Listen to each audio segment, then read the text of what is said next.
Hello students, welcome to Shiny Max 10ஆம் வகுப்பு பயிற்சி 3.4 செகண்ட் கொஸ்டின் பார்க்கலாம். கீழ்கண்ட கோவைகளுக்கு விளக்கப்பட்ட மதிப்புகள் இருப்பின் அவற்றை காண்க. இங்கே நம்ம விளக்கப்பட்ட மதிப்புகள் தான் கண்டுபிடிக்கணும். அதாவது நமக்கு பைக்கு கீழே 0 வரக்கூடாது. எந்த நம்பரை பிரதியிட்டா அது 0 ஆகுதோ அதுதான் விளக்கப்பட்ட மதிப்புகள். ஓகே, முதல் சப்டிவிஷன் சால்வ் பண்ணலாம். மேலே ஒய் மட்டும் தான் இருக்கு, அப்போ அதை சால்வ் பண்ண முடியாது. இப்போ கீழே இருக்கிறத மட்டும் எடுத்து எழுதிக்கலாம். y² -25. ஓகேங்களா, இதை இப்போ 0க்கு சமப்படுத்தணும். அதாவது சமம் 0ன்னு எழுதிக்கணும். ஒய்யோட மதிப்பு தான் வேணும். அப்போ முதல் y² இங்கே இருக்கட்டு சமம் -25 இங்கே வந்துன்னா +25 தான் மாறும். முதல் எழுதும்போது ப்ளஸ் குறியீடு போடாண்டாம். இனி ஒய்யோட மதிப்பு தான் வேணும். அப்போ ஒய்யை மட்டும் இங்கே வச்சுக்கலாம்.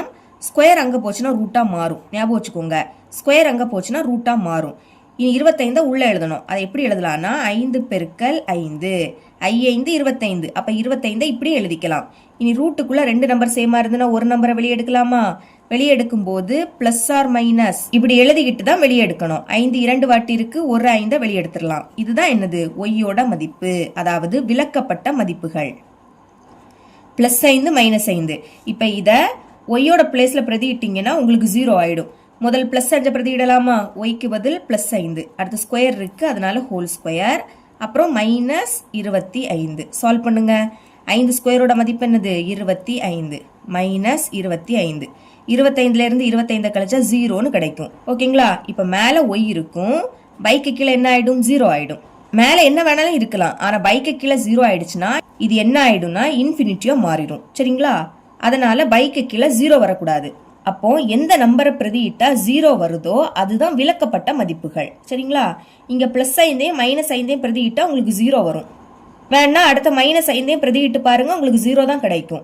அப்ப இந்த 2 மதிப்புகள் தான் விளக்கப்பட்ட மதிப்புகள். எடுத்து எழுதிக்கலாம். therefore விளக்கப்பட்ட மதிப்புகள் is equal to முதல் +5. +னா ப்ளஸ் குறியீடு போடாண்டா, 5 மட்டும் எழுதிருங்க. அடுத்து -5. இதான் இதோட ஆன்சர். செகண்ட் சப்டிவிஷன், மேலே t மட்டும் தான் இருக்கு. அப்போ கீழே இருக்கக்கூடியதை மட்டும் எடுத்து எழுதினா போதும். t² -5t கூட்டல் 6. இப்போ 0க்கு சமப்படுத்தணும், அதாவது சமம் 0ன்னு எழுதிக்கணும். ஓகேங்களா? இங்கே ஸ்கொயர் இருக்கு, அப்போ இதை காரணிப்படுத்தலாமா? பெருக்கும் போது என்ன கிடைக்கணும்னா t² முன்னாடி எதுவுமே இல்லை, அப்போ கடைசி என்னது இருக்கு? +6 குறியீடோட எடுத்து எழுதிக்கணும். கூட்டும் போது சென்டரில் உள்ளது, சென்டரில் என்னது இருக்கு? -5 இருக்கா, அதை எடுத்து எழுதிருங்க. ஓகே, பெருக்கும் போது எப்போ 6 கிடைக்கும்? 3 2 6. அப்புறம் 1ஐயும் 6ஐயும் பெருக்குனாலும் 6 கிடைக்கும். ஆனா அதை கூட்டும் போது 5 வரணும். 1 6ஐயும் கூட்டினா என்ன கிடைக்கும்? 7 கிடைக்கும். 5 வராது. 3 2ஐயும் கூட்டினா 5 வரும். அதனாலதான் இந்த 2 நம்பரையும் எடுத்துக்கிட்டேன். ஓகே, இங்க பெருக்கும் போது பிளஸ் குறியீடு இருக்கு. பெருக்கும் போது எப்பெல்லாம் பிளஸ் குறியீடு போடுவோம்? 2 எண்ணும் பிளஸ் குறியீடுல இருந்துன்னா பிளஸ் போடுவோம். ரெண்டுமே மைனஸ்ல இருந்தாலும் பிளஸ் போடுவோம். ஏன்னா பெருக்கும் போது 2 மைனஸ்னா பிளஸ் ஆயிடும். இங்க ரெண்டுக்குமே ஒரே குறியீடு தான் போடணும். அதை கண்டுபிடிக்க அடுத்துள்ளதை பாருங்க. கூட்டும் போது இங்க என்ன குறியீடு இருக்கு? மைனஸ் இருக்கு. அதை தான் ரெண்டுக்குமே போடணும்.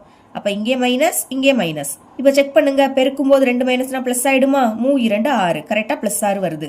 கூட்டலாம். கூட்டும் போது 2 மைனஸ்னா மைனஸ் போடணும், போட்டுக்கிட்டு கூட்டணும். 3 2ஐயும் கூட்டினா 5. கரெக்டா -5 வருது. இப்ப எழுதிக்கலாமா? இங்க t இருக்கு, அப்ப t எழுதிக்கணும். இந்த சைடு -3 இன்டு மறுபடியும் t எழுதிக்கணும். அந்த சைடு -2 சமம் 0. தனித்தனியா 0க்கு சமப்படுத்தலாம். முதல் t -3 is equal to 0 அல்லது அடுத்து t -2 is equal to 0. t-யோட மதிப்பு தானே வேணும், அப்ப t மட்டும் வச்சுக்கலாம். -3 அங்க போச்சுன்னா +3 மாறும். அல்லது இனி t இங்க வச்சுக்கோங்க. -2 அங்க போச்சுன்னா +2 மாறும். அப்ப t-யோட மதிப்பு 3 கிடைக்குது, 2ம் கிடைக்குது. இந்த 2 மதிப்பும் தான் விளக்கப்பட்ட மதிப்புகள். இந்த 2 மதிப்பையும் t-யோட பிளேஸ்ல பிரதியிட்டீங்கன்னா உங்களுக்கு 0 தான் கிடைக்கும். therefore விளக்கப்பட்ட மதிப்புகள் is equal to 2, 3. இதான் இதோட ஆன்சர். தேர்ட் சப்டிவிஷன் பார்க்கலாம். இங்க மேலே இருக்கக்கூடியதை காரணிப்படுத்தலாம். சரிங்களா? அப்போ இதை அப்படியே எடுத்து எழுதிருங்க. x² கூட்டல் 6x கூட்டல் 8 பைக்கு கீழே x² +x -2. முதல் மேல உள்ளதை காரணிப்படுத்தலாமா? x² முன்னாடி எதுவுமே இல்லை, அப்ப லாஸ்ட் என்னது இருக்கு? +8. இதுதான் நம்மளுக்கு பெருக்கும் போது கிடைக்கணும். பெருக்கும் போது +8 கிடைக்கணும். கூட்டும் போது என்ன கிடைக்கணும்னா சென்டர்ல உள்ளது. சென்டர்ல என்னது இருக்கு? +6 இருக்கு. +6. ஓகே, பெருக்கும் போது எப்ப 8 கிடைக்கும்? 4 2 8. அதை கூட்டினா 6 கிடைக்கணும். 4 2 கூட்டினா 6 கிடைக்கும். அதனால இது ரெண்டையும் எடுத்துக்கிட்டேன். இனி இங்க பெருக்கும் போது பிளஸ் குறியீடு இருக்கு. பெருக்கும் போது எப்பெல்லாம் பிளஸ் குறியீடு போடுவோம்? ரெண்டுமே பிளஸ் குறியீடுல இருந்தா பிளஸ் போடுவோம், ரெண்டுமே மைனஸ்ல இருந்தாலும் பிளஸ் போடுவோம். அதை கண்டுபிடிக்க அடுத்துள்ளதை பாருங்க. கூட்டும் போது இங்க என்ன குறியீடு இருக்கோ அதை தான் ரெண்டுக்குமே போடணும். ஓகேங்களா? இங்க பிளஸ் இருக்கு, அப்ப ரெண்டுக்குமே பிளஸ் குறியீடு தான் வரும். வேணா செக் பண்ணி பாத்தீங்கன்னா உங்களுக்கு கரெக்டா வரும். இப்ப எழுதிக்கலாம். இங்க எக்ஸ் இருக்கு, எக்ஸ் எழுதிருங்க. இந்த சைடு பிளஸ் 4 இன்டூ மறுபடியும் எக்ஸ் எழுதிக்கணும். அந்த சைடு பிளஸ் 2 பை கீழே உள்ளதையும் காரணிப்படுத்தலாம். ஓகே, பெருக்கும் போது இப்ப என்ன கிடைக்கணும்னா பாருங்க, எக்ஸ் ஸ்கொயர் முன்னாடி எதுவுமே இல்லை, அப்ப கடைசி என்னது இருக்கு? -2 இருக்கு. கூட்டும் போது சென்டர்ல உள்ளது எக்ஸ் முன்னாடி எதுவுமே இல்லை, எதுவுமே இல்லாட்டா 1 இருக்குன்னு அர்த்தம். அதாவது +1 எழுதிருங்க. இப்போ பெருக்கும் போது 2 எப்ப வரும்? ஓர் 2 2. இங்க மைனஸ் இருக்கு, அப்போ எப்பெல்லாம் மைனஸ் போடுவோம்? 2ல ஏதாவது ஒண்ணுக்கு மைனஸ் குறியீடு இருந்தாதான் நம்ம மைனஸ் போடுவோம். அங்க ரெண்டுக்குமே பிளஸ் குறியீடு இருந்துன்னா பிளஸ் போடுவோம்னு சொன்னோம். அதனால அடுத்துள்ளதை பார்த்து என்ன குறியீடு இருக்கோ அதை தான் ரெண்டுக்குமே போடணும். ஆனா இங்க ஒரே ஒரு மைனஸ் இருக்கு, அப்ப 2ல ஏதாவது ஒண்ணுக்கு மட்டும்தான் நம்ம மைனஸ் போடணும். அதை கண்டுபிடிக்க அடுத்துள்ளதை பாருங்க. கூட்டும் போது இங்க என்ன குறியீடு இருக்கு? பிளஸ் குறியீடு இருக்கு. இங்க என்ன குறியீடு இருக்கோ அதை பெரிய எண்ணுக்கு தான் போடணும். 2 தான் பெருசு, சிறிய எண்ணுக்கு மைனஸ் போட்டுடலாம். இப்போ ஒரு எண்ணுக்கு மைனஸ் போட்டுட்டோமா? செக் பண்ணுங்க. பெருக்கும் போது ஒரு மைனஸ்னா அது அப்படியே வந்துடும். ஓர் 2 2 கரெக்டா -2 வருது.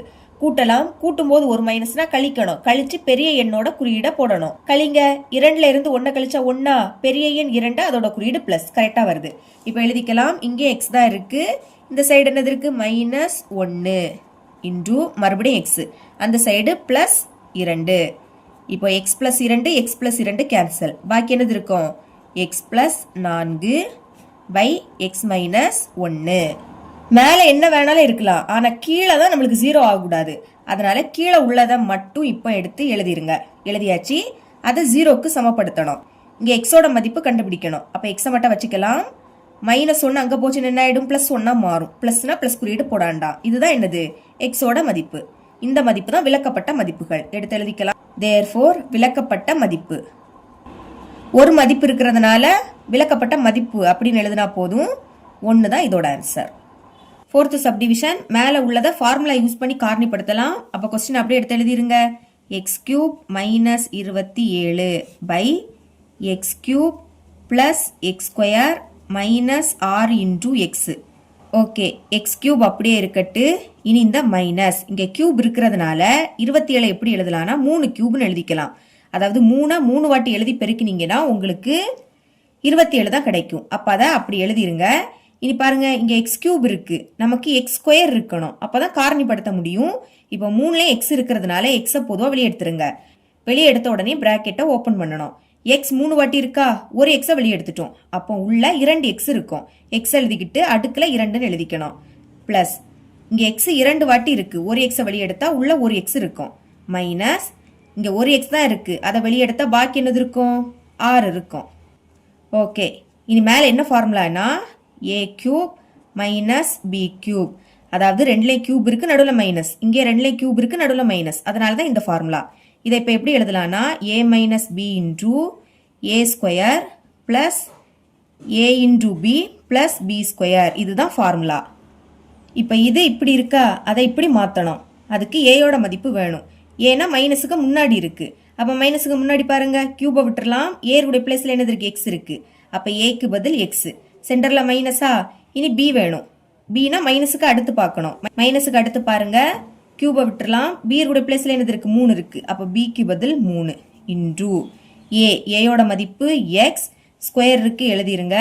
அடுத்து பிளஸ் ஏயோட மதிப்பு எக்ஸ் இன்டூ பி, பியோட மதிப்பு என்னது? 3 பிளஸ் பியோட மதிப்பு 3, ஸ்கொயர் இருக்கு நம்மளே எழுதிக்கலாம். டிவைடட் பை இந்த எக்ஸ் அப்படியே வந்துடும். இனி பிராக்கெட்டுக்குள்ள இருக்கிறத காரணிப்படுத்தலாமா? பெருக்கும் போது என்ன கிடைக்கணும்னா x² முன்னாடி எதுவுமே இல்லை, அப்ப லாஸ்ட் என்னது இருக்கு? -6. இதுதான் பெருக்கும் போது கிடைக்கணும். கூட்டும் போது சென்டர்ல உள்ளது எக்ஸ் முன்னாடி எதுவுமே இல்லை, எதுவுமே இல்லாட்டா 1 இருக்குன்னு அர்த்தமா? +1 இது கூட்டும் போது கிடைக்கணும். ஓகேங்களா? இப்ப பெருக்கும் போது 6 எப்போ கிடைக்கும்? 2 6. இங்க மைனஸ் இருக்கு, பெருக்கும் போது இங்க மைனஸ் இருந்தாலே இந்த 2ல ஏதாவது ஒண்ணுக்கு மைனஸ் போடணும். அதை கண்டுபிடிக்க அடுத்துள்ளதை பாருங்க. கூட்டும் போது இங்க என்ன குறியீடு இருக்கோ அதை பெரிய எண்ணுக்கு தான் போடணும். இங்க பிளஸ் இருக்கா, 2 விடைக்க 3 தான் பெருசு. அப்போ ப்ளஸ்ஸை 3க்கு போட்டுருங்க, மைனஸை சிறிய எண்ணுக்கு போட்டுடலாம். இப்போ ஒரு எண்ணுக்கு மைனஸ் போட்டுட்டோமா, செக் பண்ணுங்க. பெருக்கும்போது ஒரு மைனஸ்னா அது அப்படியே வந்துடும். 3 2 6, கரெக்டாக -6 வருது. இனி கூட்டலாம். கூட்டும்போது ஒரு மைனஸ் இருந்துன்னா கழிக்கணும். கழிச்சு பெரிய எண்ணோட குறியீடை போடணும். கழிங்க. 3லேருந்து 2 கழிச்சா 1, பெரிய எண் 3, அதோட குறியீடு ப்ளஸ், கரெக்டாக +1 வருது. எழுதிக்கலாம். இங்கே எக்ஸ் இருக்குது, அப்போ எக்ஸ் எழுதிருங்க. இந்த சைடு +3, மறுபடியும் எக்ஸ், அந்த சைடு -2. ஓகே, இப்போ மேலே என்னது இருக்குது, x -3 இன்டூ எக்ஸை ஸ்கொயர் பண்ணால் x² தான் கிடைக்கும், ப்ளஸ் எக்ஸையும் 3ஐயும் பெருக்குனா 3x, ப்ளஸ் 3 ஸ்கொயரோட மதிப்பு என்னது 9. அதாவது 3 2 வாட்டி எழுதி பெருக்குனா 9 தான் கிடைக்கும். பைக்கு கீழே இருக்கிறது அப்படியே எடுத்து எழுதிக்கலாம். எக்ஸ் இன்டூ எக்ஸ் கூட்டல் 3 இன்டூ எக்ஸ் -2. இங்கே கேன்சல் பண்ண முடியாது, சரிங்களா? நமக்கு கீழே தான் 0 ஆகக்கூடாது. அப்போ கீழே உள்ளதை அப்படியே எடுத்து எழுதிருங்க. எக்ஸ் இன்டூ எக்ஸ் கூட்டல் 3 இன்டூ எக்ஸ் -2. இப்போ இதை 0க்கு சமப்படுத்தணும். சமம் 0 என்க, இப்படி எழுதிருங்க. தனித்தனியாக 0க்கு சமப்படுத்தலாம். இங்கே எக்ஸ் இருக்கு, சமம் 0, ஒரு மதிப்பை கண்டுபிடிச்சிட்டோம். இனி அடுத்து X plus 3 is equal to 0, அல்லது அடுத்து X -2 is equal to 0. X தானே வேணும், எக்ஸை மட்டும் வச்சுக்கோங்க. +3 அங்கே போச்சுன்னா -3 மாறும். இது ரெண்டாவது மதிப்பு. அல்லது இங்கே எக்ஸை வச்சுக்கோங்க, -2 அங்கே போச்சுன்னா +2 மாறும். ஓகேங்களா? அப்போ எக்ஸோட மதிப்பு என்னெல்லாம் கிடைக்குது, 0, -3, 2. இதுதான் விளக்கப்பட்ட மதிப்புகள். எழுதிக்கலாம். தேர்ஃபோர் விளக்கப்பட்ட மதிப்புகள் இஸ் ஈக்குவல் டு 0, -3, 2. இவ்வளவு தான் இந்த சம். இதோட இந்த பயிற்சி முடியுது. என்னோட டீச்சிங் உங்களுக்கு பிடிச்சிருந்தனா மறக்காம நம்ம சேனலை சப்ஸ்கிரைப் பண்ணி கூடவே பக்கத்தில் இருக்கிற பெல் ஐக்கனை கிளிக் பண்ணுங்க. அப்பதான் நம்ம அப்லோட் பண்ற வீடியோட நோட்டிபிகேஷன் உங்களுக்கு உடனே வரும். தேங்க்ஸ் ஃபார் வாட்சிங்.